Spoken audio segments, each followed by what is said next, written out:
Ľudia často nezbohatnú, nežijú život podľa svojich predstav, pretože nevedia, ako zmeniť svoje presvedčenia, svoju paradigmu a veľakrát je na tom celom smutné, že oni ani nevedia, že nevedia.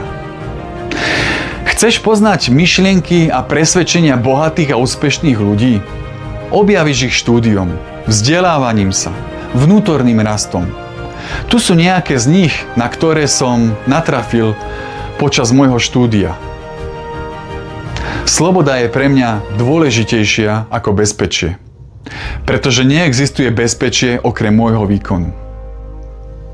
Výzvy a problémy, prehry v živote sú môjim najlepším učiteľom.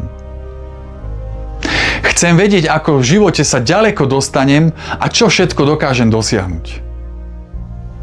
Denným štúdiom sa dozvedám o sebe viac a uvedomujem si tak, kto v skutočnosti som. Moja vnútorná sila je nekonečná a ja už teraz viem, že v živote dosiahnem čokoľvek. A tu je posledná, tá najdôležitejšia. Ja viem, že svoj život môžem zmeniť kedykoľvek.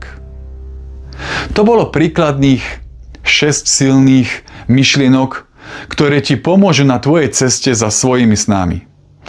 Môžeš si ich aj afirmovať, tak ako som ti ich ponúkol v minulom videu.